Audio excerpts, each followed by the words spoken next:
Verification అయినాక మీ అందరి అభిప్రాయాలు తీసుకొని ప్రియతమ నాయకుడు కోమటిరెడ్డి వెంకట గారి సమక్షంలో డిక్లేర్ చేస్తారు టికెట్. దాని గురించి ఇప్పటిదాకా మీరు ఎవరు ఆలోచించకండి, దాని నుంచి ఎక్కువసేపు కాన్సన్ట్రేషన్ కూడా చేయకండి దయచేసి. మనం చేయాల్సిన ఏకైక పని ఏంటంటే voter list first. Voter list మీకు నా దగ్గర పాతది ఉన్నది, కొత్తది ఉన్నది. ఇప్పుడు మీ దగ్గర ఉంటే కూడా కొత్తవి ఉండొచ్చు, పాతవి కూడా నా దగ్గర ఉన్నాయి. మీకు తెప్పించిన కాపీ ఎవరైతే కావాలనుకుంటారో 2-3 వార్డులు 2-3 చూస్తాను వాళ్ళు జీరా తీసుకొని వచ్చి నాకు ఇస్తే మీరు తీసుకోవచ్చు. నేను పాత ఓటర్ లిస్ట్ ఇప్పుడు కొత్త ఓటర్ లిస్ట్ ఏం చేంజ్ అయిందని తెలుసుకోవాలని దీని ఉద్దేశం. దీంట్లో ఏంటంటే నాకు టికెట్ వస్తుంది అనేది మనం పోటీ పడకండి దయచేసి. గతంలో అధికారం లేనాడు అదే ఇబ్బంది పడ్డాం.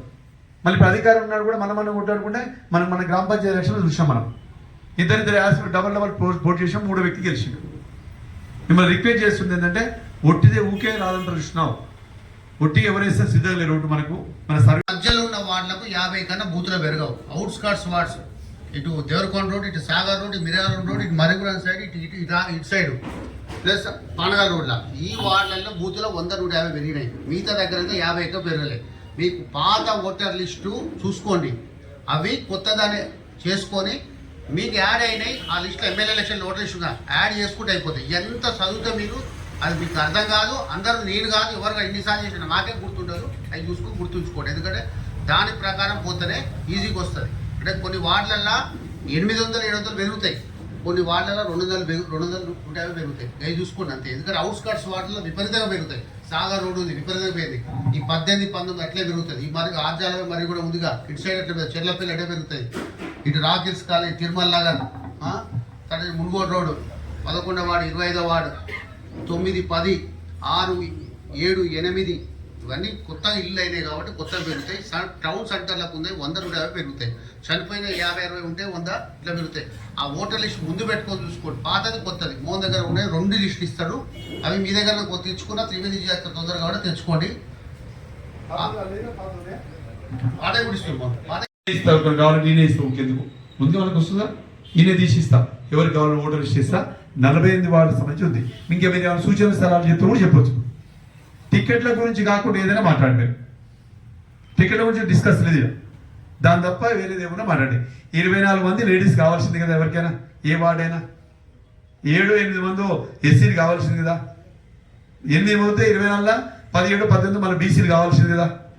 ఇవన్నీ కామన్ రూల్. ఎంత రూల్ ఉంటే ఏ ప్రకారం వస్తే ఆ ప్రకారం మనం చేద్దాం. అప్పుడున్న పరిస్థితులు తీసుకొని ఎవరు మెరుగు అనేది అది ఇంటర్ సార్ చూసుకుంటాడు, మనకు సంబంధమైన విషయం. మీరు ఏమైనా సలహాలు ఇస్తే కూడా ఇప్పుడు ఓటర్ లిస్ట్ సంబంధించి ఏమైనా సలహా ఇస్తే కూడా ఇవ్వండి. దానికి ఉంటే చర్చ చేయండి, మీరు చెప్పవచ్చు. ఎవరైనా మీకు తెలిసినది చెప్పండి. Total gazetted notification, last time notification అంటే మీ వార్డులో ఏ ఖాళీలు ఉన్నాయి, ఎంతవరకు ఉన్నాయని ఆ వార్డు నెంబర్ అంటే ఆ ఇంటి నెంబర్తో సహా పెడతా. అవి కూడా చూసుకొని చెక్ చేసుకొని మీరు అన్ని ఏ డౌట్ ఉన్నా కానీ మీకు 24 గంటలు అందుబాటులో ఉంటాయి. ఏ డౌట్ ఉన్నా ఫోన్లో మాట్లాడచ్చు, మీకు ఏ ఇబ్బంది ఉన్నా మాట్లాడచ్చు. ఎందుకంటే ఈ రోజు లాస్ట్ డేట్ మనకి. ఇప్పుడు ఎన్ని నుంచి పోయి మీకు ఓటర్ లిస్ట్ కూడా ఇస్తాం. ఇక్కడ ఇంకా కావాల్సిన వాళ్ళు కూడా తెప్పిస్తున్నా. కొన్ని వార్డులలో 2-3 కావాలడుతున్నారు కాబట్టి తెప్పిస్తున్నా. అవి కూడా తీసుకుందరు, మీకు ఇస్తా. ఎన్ని వార్డులు ఇప్పుడు తెప్పిస్తా, 10-15 నిమిషాలు వస్తాయి. అవి ఇప్పుడు తీసుకున్న వాళ్ళు తీసుకోండి. నాకు తెలియదు, మీకు తెలియదు. అంటే రిజర్వేషన్ అవుతుందా, సేమ్ రిజర్వేషన్ ఉంటుందా, అన్ని గెజెట్ అంటే పేపర్ గవర్నమెంట్ ఒక జియో తీసే కానీ దాన్ని బట్టే ఉంటుంది ఎలక్షన్ అనేది. ఇప్పుడు ఉన్నదే ఉంటుందని అంటారు కొంతమంది. ఇది కాదు రొటేషన్ అయితే కొంతమంది అంటారు, కొంతమంది మారుతుంది అంటారు. కొంతమంది లేడీ బదులు జెంట్ అవుతుంది మారుతుంటారు. ఓసీ అవుతా, బీసీ అవుతా, ఎస్సీ అవుతా మనం అనుకుంటే కాదు. ఏదైనా పేపర్ పూర్వకంగా వచ్చినగానే నమ్మాలే.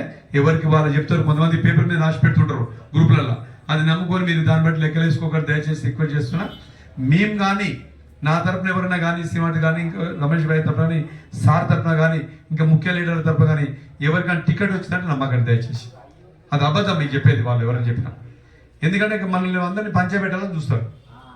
పంచబెట్ట ఇంకొకటి ఏంటంటే నాకు తెలిసి కోమటి వెంకట సార్ ఆల్రెడీ మీ వార్డుల్లో ఎవరు రండమ్మా ఉన్న కౌన్సిలర్లు పనిచేసే విధానం కావచ్చు, పాత వాళ్ళు ఎవరున్నా కావచ్చు, కొత్త వాళ్ళు ఎవరున్నా హాస్పిటల్ కావచ్చు, వాళ్ళందరినీ సర్వే జరుగుతుంది ఆల్రెడీ.